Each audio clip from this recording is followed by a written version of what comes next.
नमस्कार दोस्तों, चलिए शुरू करते हैं आज का सेशन। आज जो पेपर सॉल्व करेंगे वो राजकोट डिवीजन वेस्टर्न रेलवे के राजकोट डिवीजन द्वारा आयोजित सीनियर क्लर्क के लिए जो सुटेबिलिटी टेस्ट ली गई है उसका पेपर है। ये डीके कुमावत जी हैं, जो काफ़ी समय से इस चैनल से जुड़े हुए हैं। उन्होंने ये पेपर शेयर किया है और ये 2 मार्च 2022 को आयोजित किया गया था। 2 घंटे का पेपर है। क्वेश्चन जो हैं टोटल वो 110 हैं, पर आपको सॉल्व करने हैं 100 मार्क्स के, यानी कि 100 क्वेश्चन। ठीक है, तो इंस्ट्रक्शन आपकी स्क्रीन पे है। काफ़ी छोटा इंस्ट्रक्शन है। अगर आप जूनियर क्लर्क हैं और आप सीनियर क्लर्क बनना चाहते हैं तो और आप सुटेबिलिटी टेस्ट देंगे तो वो उस टाइप के पेपर हैं। ठीक है, तो चलिए शुरू करते हैं आज का सेशन और देखते हैं कि क्या है इसके अंदर। फटाफट से सॉल्व करने का प्रयास करेंगे। क्वेश्चन नंबर 1 को देखते हैं। द एनुअल बुची भाऊ memorial trophy is awarded in which sports in India. वार्षिक बुच्ची बाबू मेमोरियल ट्रॉफी भारत के किस खेल में प्रदान की जाती है। सही आंसर जो है, देखने से पहले चलिए ऑप्शन देख लेते हैं। क्रिकेट, हॉकी, फुटबॉल और कबड्डी। सही आंसर जो है वो क्रिकेट है। क्रिकेट है। बुच्ची बाबू जो हैं वो एक्चुअली 1868 से लेकर 1908 तक इन्होंने क्रिकेट खेला था। और इनको जो है वो father of south Indian cricket भी के नाम से भी जाना जाता है। ठीक है, तो ये बुच्ची बाबू नायडू एक्चुअली पूरा नाम था। एम बुच्ची बाबू नायडू। ठीक है, ये father of south Indian cricket हैं, तो ये वहाँ से लिया गया है। ठीक है, चलिए क्वेश्चन नंबर 2 को देखते हैं। विच of the following gas is associated with acid rain. अम्ल वर्षा में निम्न में से किस गैस से जुड़ी होती है। तो एक्चुअली क्या है कि ये दो गैस होते हैं, सल्फर डाइऑक्साइड और नाइट्रोजन ऑक्साइड, N2O और SO2। ठीक है, सल्फर डाइऑक्साइड। ओके, तो यहाँ पे जो ऑप्शन ए दिख रहा है sulphur dioxide is the right answer. ठीक है, question number 3। How many language are recognised in Indian constitution. भारतीय संविधान में कितनी भाषाओं को मान्यता दी गई है। ये सुपर हिट क्वेश्चन है, 5 स्टार है। कभी भी इसको सॉल्व करते किसी तरह की परेशानी नहीं होगी। 22 लैंग्वेज हैं और नेपाली जो है वो इंग्लिश, सॉरी, फॉरेन लैंग्वेज है जिनको शामिल किया गया है। चलिए क्वेश्चन नंबर हम 4 पे आ गए हैं। What is the term used for ability of a metal to be drawn into wire. किसी धातु को तार में खींचने की क्षमता के लिए किस शब्द का उपयोग किया जाता है। तो जो सही आंसर है वो है डक्टिलिटी, नम्यता। नम्यता नहीं, एक्चुअली लचीलापन यहाँ वर्ड होना चाहिए था, पर जैसे कि यहाँ दिया गया है डक्टिलिटी जो होता है ability of a metal to be drawn into thin wire, ये वर्ड इस्तेमाल किया जाता है। ठीक है, मेलिएबिलिटी जो होता है ability of metal to be beaten into thin sheet. जैसे कि अब चांदी को कूट कूट के, मतलब कूट कूट के नहीं, उसको पीट पीट के चांदी की परत बनाई जाती है और उसको स्वीट्स पे लगाए जाते हैं। वो चीज़ ऑप्शन ए के हिसाब से है। ठीक है, तो हमारा आंसर जो है वो बी होगा। चलिए क्वेश्चन नंबर हम चलते हैं 5 पे। How much 1 MB is equal to. 1 MB कितने बराबर है। तो देखिए 1024 का हमेशा इक्वल होता है। तो यहाँ पे 1 MB पूछा है तो MB से छोटा होता है KB। तो 1024 KB is the right answer. ठीक है, actually 1 KB is a 1024 byte. ठीक है, फिर उसके बाद किलोबाइट, फिर मेगाबाइट एंड गीगाबाइट। लेकिन जो ऑप्शन जो होंगे, आंसर जो होगा वो 1024 का ही रेशियो होगा। इस हिसाब से आप पहली नज़र में सारी चीज़ों को क्रॉस कर सकते हैं। ठीक है, जब भी होगा ये 1024 1024 से ही स्टार्टिंग होगा। ठीक है, अगर 1 GB बोलता है, यहाँ पे 1 GB बोलता है ना, 1 GB, तो भी 1024 MB कर देते हैं यहाँ पे, ठीक है। फिर अगर 1 TB बोलते तो 1024 GB हो जाता, ठीक है। तो वो है 1 TB बोलते तो 1024 GB, ठीक है। तो इसी तरह है, कहीं कोई कंफ्यूजन रखिएगा मत, मेरे वर्ड्स को पकड़ने की प्रयास कीजिए। चलिए क्वेश्चन नंबर 6 को देखते हैं। ए rectangular court 140 feet long and 52.5 feet wide is to be paved with tiles. How many tiles will be needed if each tiles is 2.5 feet wide and 3.5 feet long? एक आयताकार कोर्ट 140 फीट लंबा और 52.5 feet चौड़ा tiles के साथ पक्का होना है। प्रत्येक टाइल्स को 2.5 फीट चौड़ी और 3.5 फीट लंबी कितनी टाइल्स की आवश्यकता होगी? ये बहुत ही सिंपल है, आप इसे सॉल्व कर सकते हैं। 10 सॉरी, यहाँ पे ऐसे कर लेते हैं, 140 इंटू 52.5 बाई 2.5 इंटू 3.5, ठीक है। इसको आप समाप्त कर दें, और इसको भी समाप्त करने के लिए यहाँ पे आप 10 लगाते हैं, ठीक है। तो अब इसको डिवाइड करने पे, सारे लोगों को डिवाइड करने पे जो आंसर आएगा वो आपको आएगा 840, ठीक है। अब देखिए, 5 5 5 जा 25, 5 2 जा 10, 5 8 जा 40, ठीक है। अब इसको ले लीजिए, 5 1 जा 5 एंड 5 5 जा 25, ये आप ले लीजिए, तो आ जाएगा ये 3 टाइम्स, ठीक है।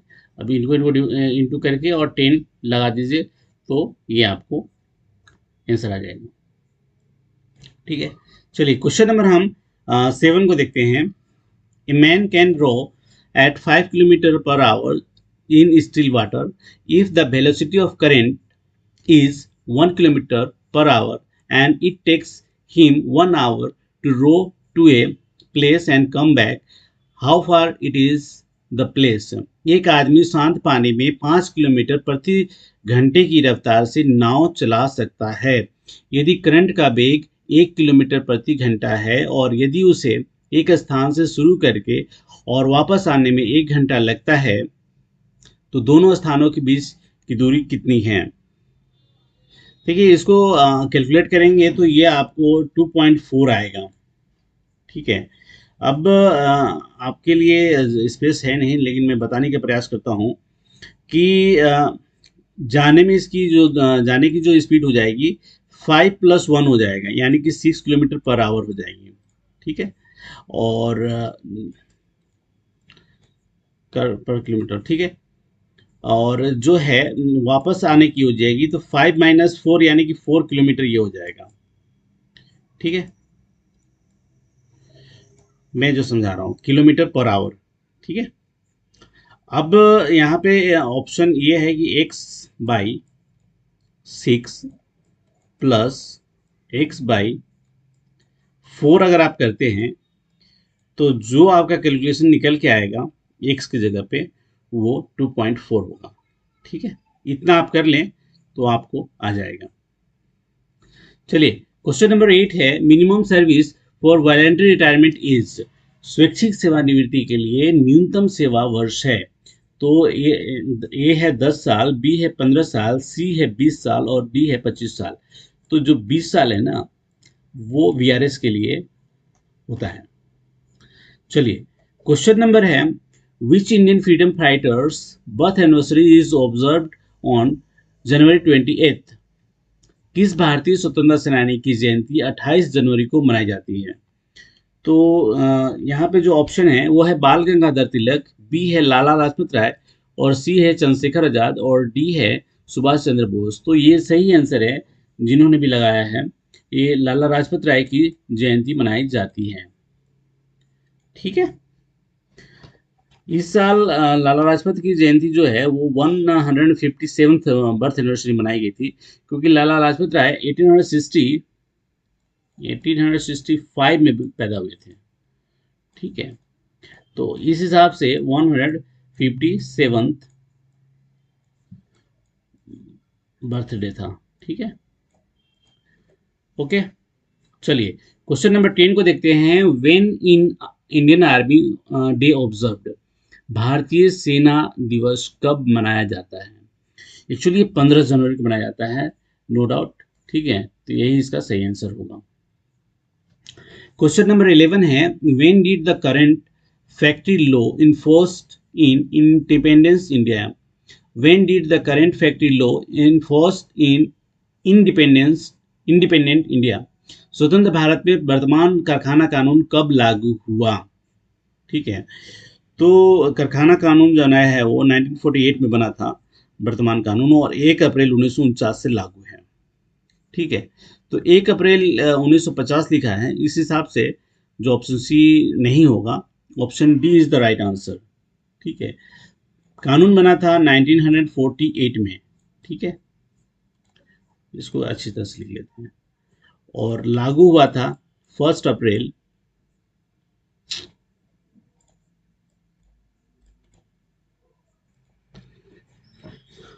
ठीक है, तो इसमें से नन ऑफ दीज हो गए, क्योंकि जो मैंने लिखा है आपके सामने कि वर्तमान कारखाना कानून जो है 1948 में बना था, 1 अप्रैल 1949 को ये लागू हुआ था। चलिए क्वेश्चन नंबर 12 पे चलते हैं। What is the purpose of the apprentice act 1961? प्रशिक्षु अधिनियम 1961 का उद्देश्य क्या है? ऑप्शन ए है to give training in fixed business, नियत व्यवसाय में प्रशिक्षण देना। बी है टू गिव एम्प्लॉयमेंट, रोजगार देना। सी है to ensure employment and training, रोजगार और प्रशिक्षण सुनिश्चित करने के लिए। और डी है इनमें से कोई नहीं। तो एक्चुअली क्या है, जब भारत विकासशील देश हुआ करता था, या है भी अभी भी, पूरी तरह से हम विकसित नहीं हुए हैं, तो देश के विकासशील उद्योगों के लिए जो औद्योगिक शक्ति तैयार करने का उद्देश्य था, उसको निर्धारित व्यवसायी के प्रशिक्षुओं के प्रशिक्षण के लिए विनियमित और नियंत्रित करने के लिए सरकार द्वारा 12 दिसंबर 1961, यस 12 दिसंबर 1961 को शिक्षु अधिनियम यानी कि अप्रेंटिस एक्ट 1961 को जारी किया गया था। अधिनियम के प्रावधान अगस्त 1963 में जो है रेलवे पे भी लागू किए गए थे।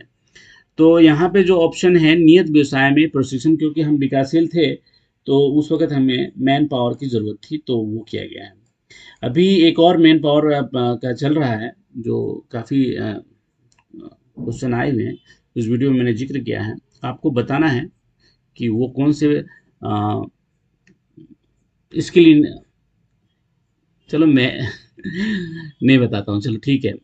किस ये किस मतलब किस पर्पस के लिए प्रधानमंत्री ने इसे ये ट्रेनिंग प्रोग्राम को लॉन्च किया है? ठीक है, चलिए हिंट दे देता हूँ, कौशल विकास योजना के तहत किया गया है। चलिए क्वेश्चन नंबर 13 को देखते हैं। How much percentage of pension can be commuted? Pension का कितना प्रतिशत कम्यूट किया जाता है, कम्यूट किया जा सकता है? ठीक है, तो ये 40% मैक्सिमम है। ठीक है, और ये सुपर हिट क्वेश्चन है, आप इसे हमेशा याद रखें, ये आते रहते हैं, ये आउट क्वेश्चन है, इनको मतलब अलग से कुछ करने की जरूरत नहीं। चलिए क्वेश्चन नंबर 14 है, GDC selection are normally conducted by? तो एक्चुअली क्या है कि जीडीसी जो है वो आरआरसी के द्वारा कंडक्ट की जाती है, कहीं कहीं रेलवे बोर्ड के द्वारा भी मतलब रेलवे आरआरबी के द्वारा भी की जा रहे हैं, लेकिन यहाँ पे जो सही आंसर होगा आरआरसी रिक्रूटमेंट सेल के द्वारा जीडीसी का किया जाता है।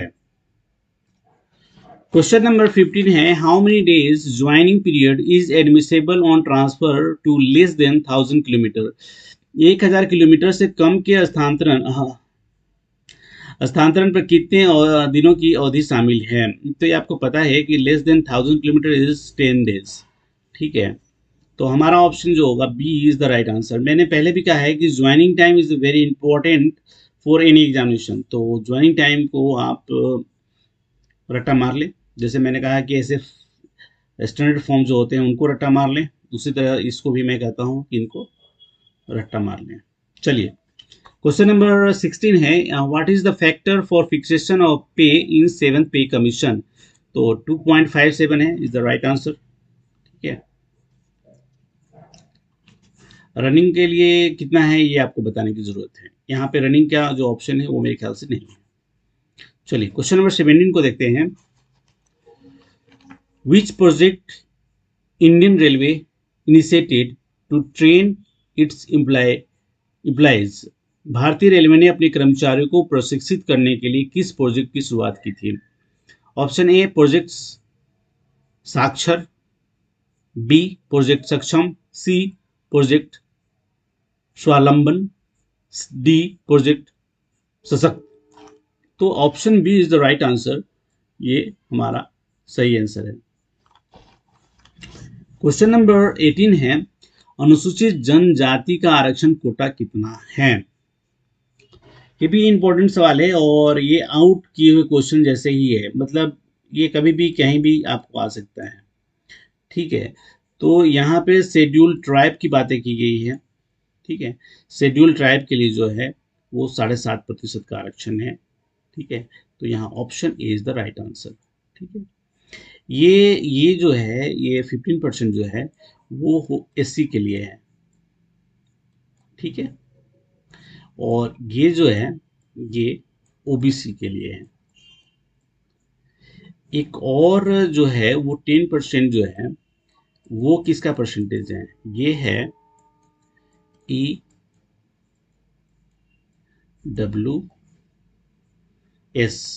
ठीक है, इकोनॉमिकली वीकर सेक्शन के लिए 10% दिया गया है। ठीक है, इसमें एक कंडीशन है, 8 लाख जो है ना, 8 लाख रुपए की जो एनुअल इनकम है उसकी बाउंडेशन है, फैमिली इनकम जिसको बोलते हैं वो है। ठीक है, तो आप चाहें तो एक और याद कर सकते हैं, 4% जो है ये PHP जो होते हैं ना, फिजिकली हैंडीकैप कोटा जो है अपना, तो वो उसके लिए भी है। नॉर्मली 0.3% सारे लोग इस्तेमाल करते हैं, पर मैं अवॉइड करता हूँ और उनके लिए 4% इस्तेमाल करता हूँ। चलिए, ये हो गया। चलिए DRM की बात कर लेते हैं। क्वेश्चन नंबर 19 है, DRM has power of procurement of PCs on additional account up to the annually actually वार्षिक होता है। ठीक है, DRM के खर्च के औपचारिक अवसरों को मंजूरी देने के लिए वार्षिक सीलिंग लिमिट क्या है? तो एक्चुअली क्या है कि एसओपी के हिसाब से अगर देखें तो एडिशनल अकाउंट पे जो प्रोक्योरमेंट की जाती है DRM को 10 है और ADRM को जो है वो 5 है। तो हमारा आंसर जो सी आंसर होगा वो सही होगा, और ADRM के लिए ये इस्तेमाल आप कर सकते हैं।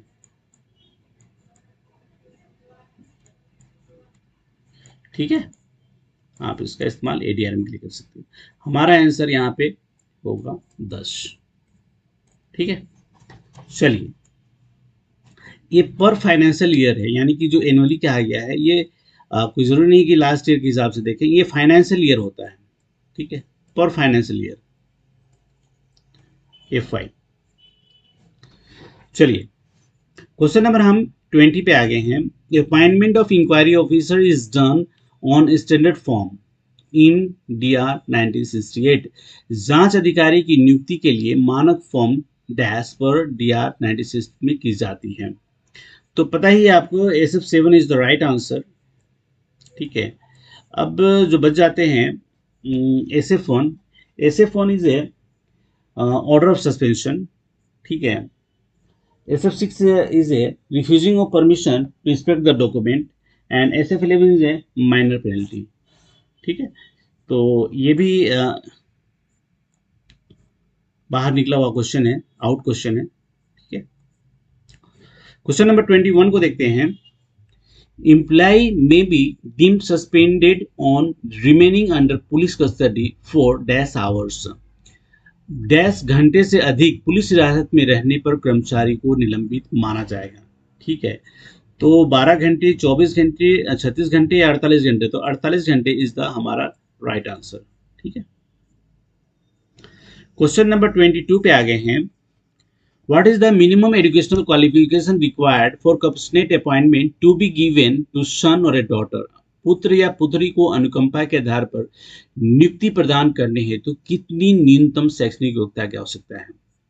तो ये आपको पता ही है कि इसको बढ़ाकर जो 8वीं पास था उसे 10वीं पास बना दिया गया है। इस हिसाब से अभी जो सही आंसर होगा वो 10th पास होगा। ठीक है, क्वेश्चन नंबर 23 है, suspension of an employee should be reviewed before expiry of 90 days. 90 दिनों की समाप्ति से पहले कर्मचारी के निलंबन पर पुनः विचार किया जाना चाहिए। ठीक है, ये आउट क्वेश्चन है, इसको बार बार आपको देखना चाहिए। तो option C is the right answer. Question number 24, which of the following is not major penalty? ठीक है, ऑप्शन ए, पे रिडक्शन टू लोअर स्टेज, निचले स्तर पर वेतन में कमी। B, reversion to the lower scale of pay, वेतन के निचले पैमाने पर उलट। C, withholding of increment with future effect, भविष्य के प्रभाव से वेतन वृद्धि रोकना। और D, compulsory retirement. First, last two जो है ना, ये देखने से साफ पता चलता है these are the major penalty. जो कंफ्यूजन है वो इनमें और इनमें हो रहा है आपको। ठीक है, reduction to lower stage in the time scale of pay beyond the stage of a period not exceeding 3 years जो है वो माइनर पेनल्टी है। That means option B is the right answer. ठीक है,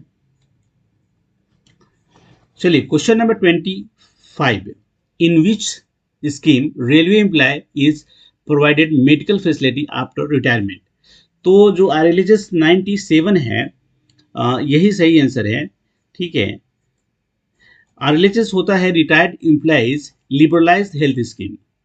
मैं एक चीज़ यहाँ पे आपको एक एडिशनल बात बताना चाहूँगा कि जो हमारे मिनिस्टर होते हैं ना, रेलवे मिनिस्टर्स, वो जब रिटायर होते हैं, जब उस पोर्टफोलियो को छोड़ देते हैं, रेल मंत्रालय को छोड़ देते हैं ना, तो उनकी जो हेल्थ इश्यूज अभी आते हैं तो वो उनको कवर किया जाता है RLHS 97 के द्वारा।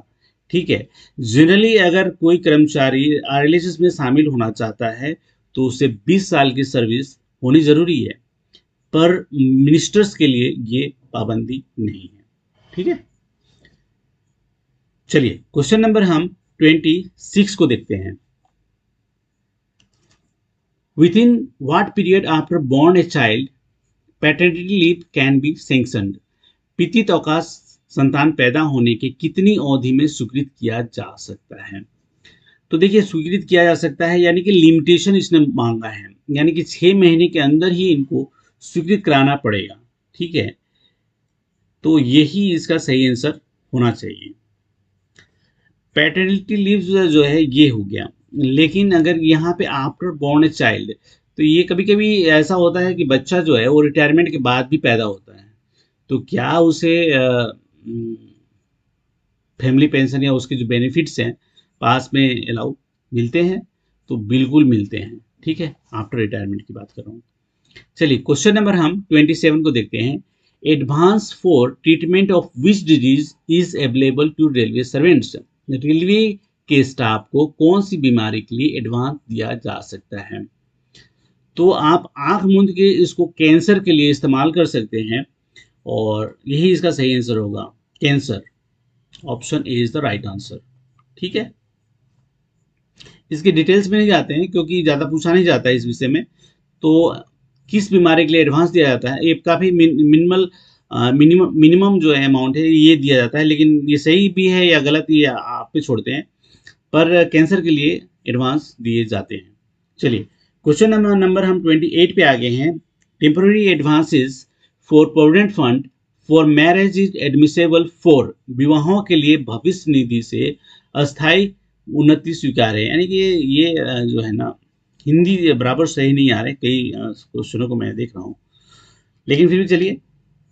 तो ऑप्शन को देखते हैं। सेल्फ दिया जाता है, बी बच्चों के लिए, चाइल्ड चिल्ड्रन, इनके लिए भी दिया जाता है। डिपेंडेंट रिलेटिव्स, आश्रित रिश्तेदारों के लिए ये भी दिया जाता है। तो यहाँ पे जो ऑप्शन डी होगा ना, ऑल ऑफ द अबव, उपरोक्त सभी, तो यही सही आंसर होगा। ठीक है, जो हमको टेम्पररी एडवांस और प्रोविडेंट फंड जो मैरिज के लिए मिलता है, वो तीनों कंडीशन के लिए मिलता है। ठीक है, चलिए क्वेश्चन नंबर हम 29 पे आ गए हैं। How many years qualifying service is necessary to join RLHS. देखिए मैंने पहले ही बताया, तो ये क्वेश्चन भी आउट क्वेश्चन है और ये आपको काफी बेनिफिट होगा। तो ये 20 साल की सर्विस होना आवश्यक है, यही सही इसका आंसर है। चलिए क्वेश्चन नंबर हम 30 को देखते हैं। Complimentary pass is permissible for group C retired employee after service of 25 years and more. 25 साल या उससे अधिक की सेवा के बाद समूह सी के सेवानिवृत्त एम्प्लॉय के लिए मानार्थ पास की अनुमति है। तो ये 2 सेट की है। ठीक है, और ये 20 साल की सेवा पर ही हो जाता है। ठीक है, ये 25 साल वाला लिमिटेशन हट गया है। चलिए क्वेश्चन नंबर हम 31 को देखते हैं। L shape roster is operated based on rotation, यही इसका सही आंसर है। चलिए हम लोग ढूंढते हैं इसको। L shape roster is operated, L shape आकार रोस्टर संचालित है। बेस्ड ऑन पोस्ट, पोस्ट के आधार पर, ये गलत है। बेस्ड ऑन वैकेंसी, रिक्ति के आधार पर, ये भी गलत है। सी बेस्ड ऑन परसेंटेज, प्रतिशत के आधार पर, ये भी गलत है। बेस्ड ऑन रोटेशन, रोटेशन के आधार पर, यही सही आंसर है। हमारा आंसर जो है वो डी है। ठीक है, क्वेश्चन नंबर हम 32 को देखते हैं। There is a provision for holding informal meeting between railway administration and ST/SC railway employees association at least. कम से कम रेलवे प्रशासन और SC/ST के रेलवे कर्मचारी संघ के बीच अनौपचारिक बैठक आयोजित करने का प्रावधान है। वंस इन ए ईयर, वर्ष में एक बार। B twice in a year, साल में 2 बार। सी ट्वाइस इन ए ईयर, एक वर्ष में 3 बार। और डी नो बार, कोई पट्टिका नहीं, यानी कि कितनी बार भी कर सकते हैं। जो सही आंसर होगा ट्वाइस इन ए ईयर, यानी कि साल में 2 बार। ठीक है, चलिए क्वेश्चन नंबर 33 को देखते हैं। 2 packet system of tendering is mandatory for works and above. उपरोक्त कार्यों के लिए टेंडरिंग की 2 पैकेट प्रणाली अनिवार्य है। ऑप्शन है ए 10 करोड़ यानी कि 10 करोड़, बी 2 करोड़ 2 करोड़, सी 20 करोड़ 20 करोड़, डी 50 करोड़ 50 करोड़ से ऊपर। ठीक है, तो यहाँ पे जो सही आंसर होगा वो 10 करोड़ एंड अबव के लिए जो है 2 पैकेट प्रणाली अनिवार्य किया गया है। ठीक है, question number 33। In works contract, the EMD value is dash of the contract value. Contract value में EMD वैल्यू कॉन्ट्रैक्ट वैल्यू की डैश है। तो यहाँ पे क्या है कि 0.02% होता है, यानी कि option A is the right answer, 2% is the right answer. ठीक है, क्वेश्चन नंबर 35 है। In works contract the security deposit value is dash of the contract value. Contract में security deposit value contract value की dash है, तो ये 10% होता है। ठीक है, ये आप याद कर सकते हैं डायरेक्ट ही, तो आपके लिए ज़्यादा अच्छा रहेगा। इसमें कोई चेंजेस नहीं किए गए हैं।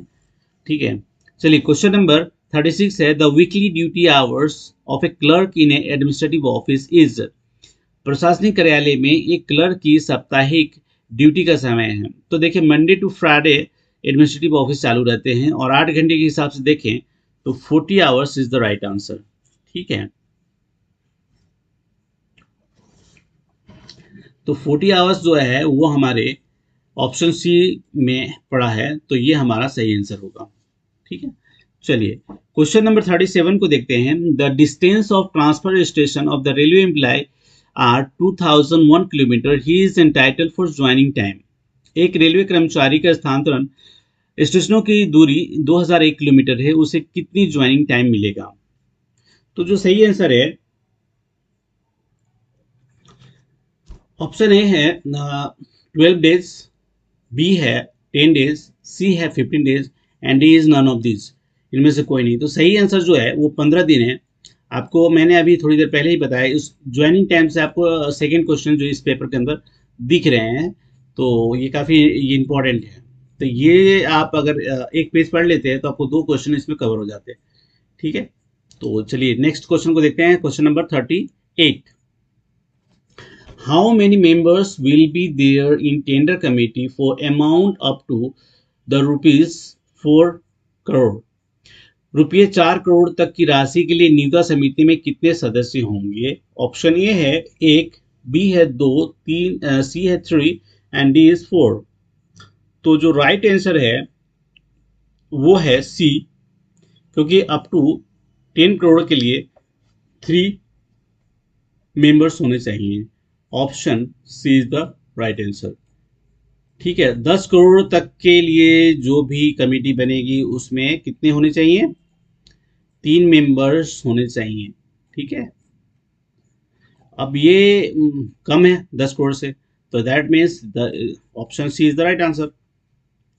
क्वेश्चन नंबर 39 को देखते हैं। Power of CMS and CMO for sanction of estimates for purchase of medical equipment। चिकित्सा उपकरणों की खरीद के लिए अनुमानों के अनुमोदन के लिए CMS और CMO की शक्ति क्या है? तो इनके पास जो पावर है वो 25 लाख के रुपीस का पावर है। ठीक है, तो ऑप्शन ए है 5 lakh, B 10 lakh, C 50 lakh and D is the 25। तो right answer is D.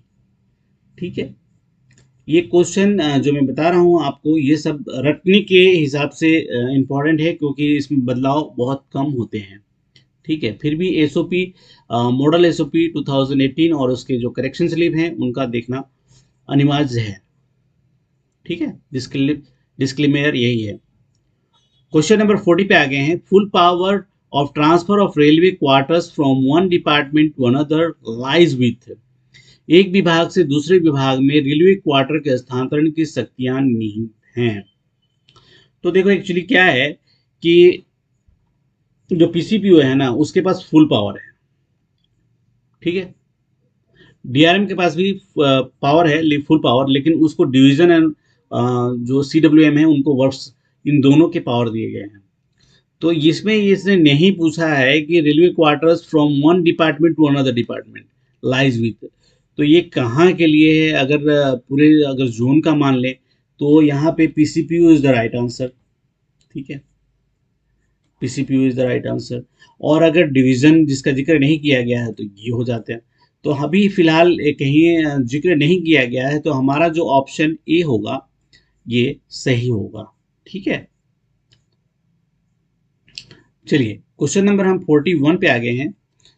JAG independent in charge officer can call quotation for cost without finance concurrence for safety works। जेजी और स्वतंत्र प्रभारी अधिकारी सुरक्षा कार्यों के लिए वित्तीय सहमति के बिना लागत के जो है वो कोटेशन मंगा सकते हैं, उद्धरण कर सकते हैं। तो वो जो है वो कितना है?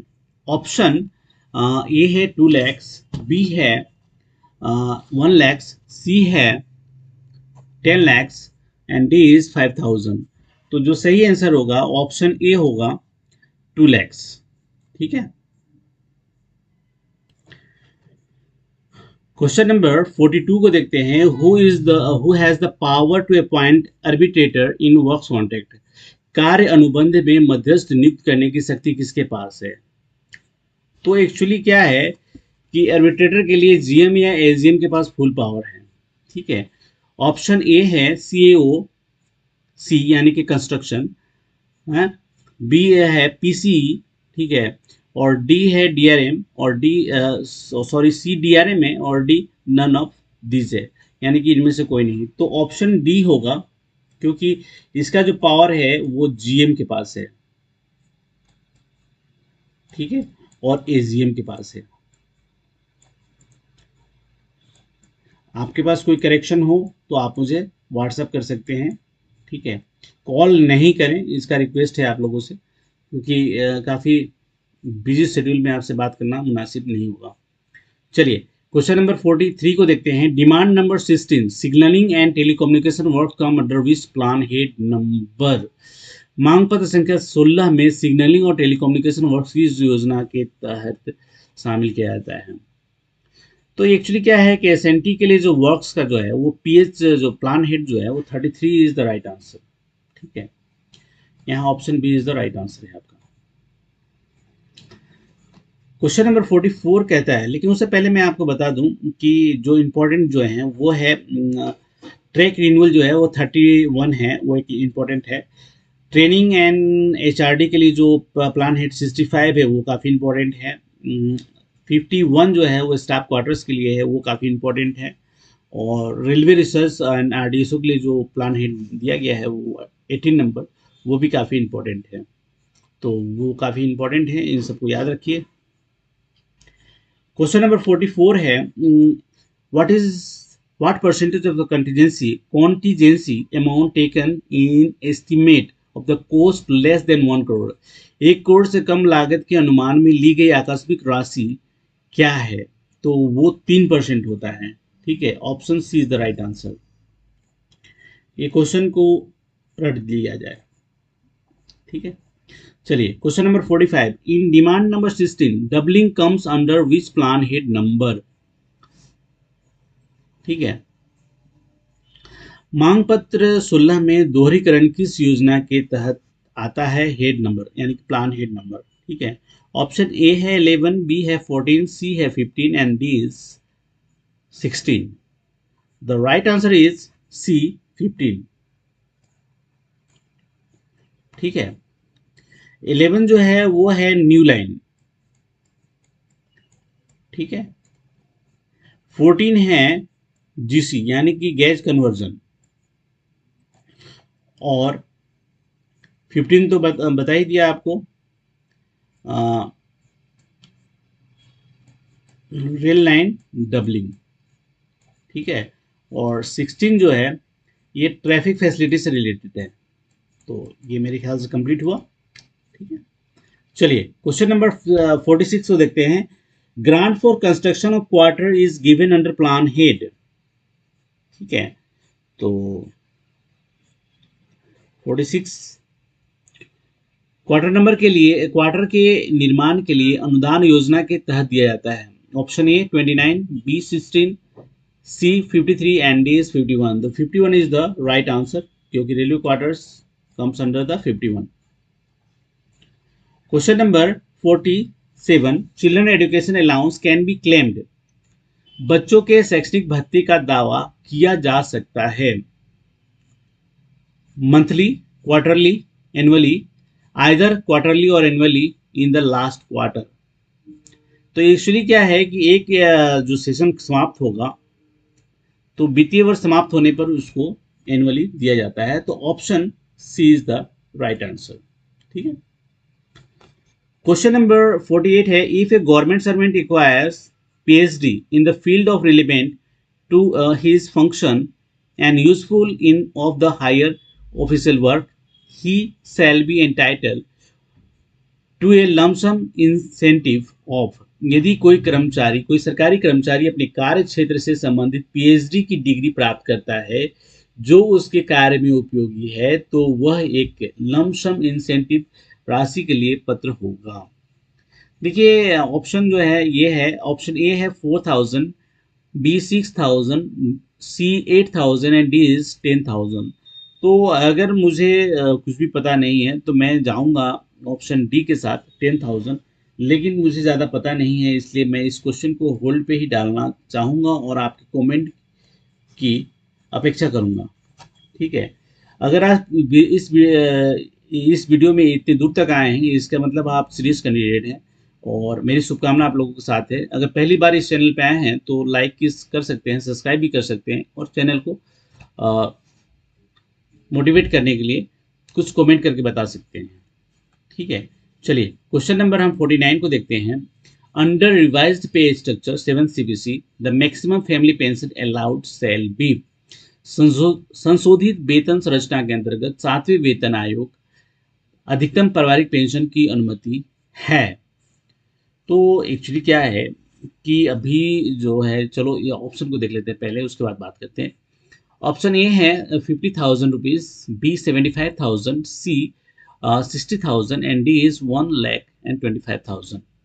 तो ऑप्शन डी सही होगा, क्योंकि इसको रिवाइज किया गया है।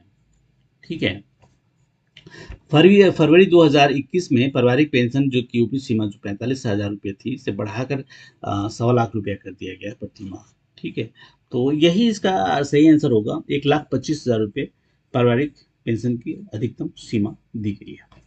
ठीक है, चलिए क्वेश्चन नंबर 50 है, with the effect from 1 July 2017 HRA is to be paid at a specific percentage of. 1/7/2017 से आवास भत्ता सुनिश्चित प्रतिशत की दर है। तो पहला है बेसिक पे, दूसरा है बेसिक पे प्लस डीए, तीसरा है बेसिक पे प्लस एनपीए, फोर्थ यानी कि डी है बेसिक पे प्लस एनपीए प्लस डीए। तो एक्चुअली क्या है कि जहाँ तक मुझे पता है, वो बेसिक पे के हिसाब से मकान भत्ता, मकान किराया भत्ता दिया जाता है। तो मूल वेतन का जो प्रतिशत है, उसके आधार पे ही दिया जाता है। तो ऑप्शन हम ए को ले सकते हैं। ठीक है, और अगर किसी को इस बारे में ज़्यादा पता है तो वो कमेंट में कर सकते हैं विथ डॉक्यूमेंट। चलिए हम आगे हैं, 55 क्वेश्चन नज़दीक है, उनको सॉल्व करते हैं। Composite transfer grant is allowed if, composite transfer grant दे है यदि transfer is from one station to another, transfer एक स्टेशन से दूसरे स्टेशन पर है। दूसरा है distance between the station is more than 20 kilometres, दो स्टेशनों के बीच की दूरी 20 किलोमीटर से अधिक है। सी है actual change of residency is involve, निवास स्थान का वास्तव बदलाव सम्मिलित है। और डी है ऑल ऑफ द अबव। तो इसमें सभी पॉइंट्स हैं। अभी बताया गया है कि 20 किलोमीटर से कम भी है दूरी, तो भी आपको CTGA मिलेगा। ठीक है, तो option D is the right answer. ठीक है,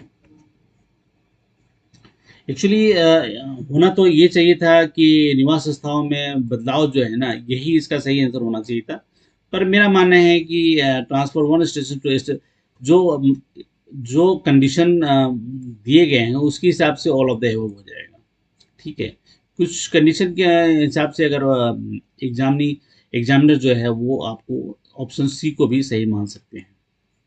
ठीक है, चलिए क्वेश्चन नंबर हम आगे हैं 52 पे। Contract document where necessary should be execute within dash days of the issue of the letter of acceptance. ठेके के दस्तावेज जहां भी आवश्यक है उनका निष्पादन स्वीकृति पत्र जारी होने के डैश दिन के अंदर करना चाहिए। तो एक्चुअली 7 डेज के अंदर ही करना चाहिए। ऑप्शन जो ए है वही सही है, क्योंकि जब आप उस डॉक्यूमेंट को पढ़ेंगे तो उसमें लिखा हुआ है कि आई और वी, जब आई सिंगल वो होता है तो, और अगर कोई कंपनी कर रही है तो we do not execute the contract document within the 7 days after receiving of the notice issued by the railway that such documents are ready. ठीक है, तो ये 7 days का ऑप्शन अगर आपने इसमें काम किया है तो बहुत इजी क्वेश्चन है, अदरवाइज ये क्वेश्चन हार्ड है। ठीक है, तो इस तरह के क्वेश्चन आपको साइड में डायरी में मेंटेन करने चाहिए। It is quite better for you. चलिए क्वेश्चन नंबर, अगर आप किसी भी एग्जाम की तैयारी कर रहे हैं तो इस तरह के क्वेश्चन आपको आ सकते हैं। ओएस एग्जामिनेशन खासकर, और जो ACM वगैरह के एग्जामिनेशन हैं उनके अंदर भी इस तरह के क्वेश्चन आ सकते हैं। ACM AEN भी होते हैं, ADSC, इन सब में इस तरह की चीज़ें उनको कॉन्टैक्ट किया जाता है। APO को छोड़ दे तो APO में इस तरह की चीज़ें नहीं होती, क्योंकि उनके पास स्टोर बहुत छोटा होता है। ठीक है, तो इसलिए चलिए क्वेश्चन नंबर 53 को देखते हैं। How many meetings are required to be conducted with each recognised trade union in a year. एक वर्ष में प्रत्येक मान्यता प्राप्त ट्रेड यूनियनों के साथ कितने PNM बैठकें आयोजित करने की आवश्यकता है। तो देखिए इसमें कम से कम जो है, इसमें कहाँ पे करना है ये डिपेंड करता है। तो कम से कम 2 बैठकें करना आवश्यक है। एक वर्ष में प्रत्येक मान्यता प्राप्त ट्रेड यूनियन के साथ कितने पीएनएम बेटे की आयात करने की आवश्यकता है, तो कम से कम 2 करना आवश्यक है। और अगर डिविजनल लेवल पे देखें तो 6 करना आवश्यक है। तो ये क्वेश्चन कुछ क्लियर नहीं करता है, तो मेरा मानना है कि ऑप्शन ए सही होगा। ठीक है, या फिर इसे होल्ड पे भी डाल सकते हैं और आपके कमेंट की प्रतीक्षा कर सकते हैं। ठीक है, चलिए क्वेश्चन नंबर 54 है, what is the capital of union territory of Dadra and Nagar Haveli? केंद्र शासित प्रदेश दादर और नगर हवेली की राजधानी कौन सी है?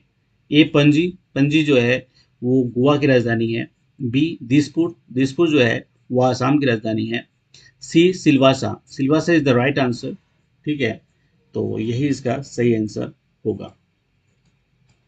ठीक है, एक और क्वेश्चन को ले लेते हैं। 55 क्वेश्चन को इस सेशन के अंदर समाप्त करते हैं। What is the acid present in lemon? Lemon में जो है वो कौन सा एसिड रहता है? तो साइट्रिक एसिड होता है, जो खट्टे फल होते हैं उनमें साइट्रिक एसिड होता है। तो option D is the right answer. इस वीडियो के अंत तक आए, आपको बहुत बहुत धन्यवाद। अगर ये वीडियो आपको पसंद आया तो आप लाइक कर सकते हैं, सब्सक्राइब कर सकते हैं, किसी नियर डियर के साथ आप शेयर भी कर सकते हैं। और आपका दिन शुभ हो, आप अपने नॉलेज को एनहांस कर रहे हैं, अपने लाइफ में वैल्यू ऐड कर रहे हैं, तो इसके लिए ढेर सारी शुभकामनाएं आपको। और नेक्स्ट पार्ट में, इसके नेक्स्ट वीडियो के पार्ट में 56 से जो क्वेश्चन है उनको हम सॉल्व करेंगे और देखेंगे कि इस क्वेश्चन का टेम्परेमेंट क्या वाकई सीनियर कलर के लेवल का है या इससे ऊपर है। ठीक है, तो ये क्वेश्चन जो है ये WBSM के लिए है। ठीक है, जिसमें M मेडिकल होता है, S स्टोर होता है, B से बिजली होता है और W से वर्क्स होते हैं। यानी इंजीनियरिंग के अंदर भी ये काम होता है और मेडिकल के अंदर, मतलब इसके एडमिनिस्ट्रेटिव ग्रुप होता है जिसके अंदर ये बातें की हैं। तो चलिए, wish you all the best, take care, keep a smile और add your value in your life and आसपास के लोगों के साथ खुश रहिए। धन्यवाद।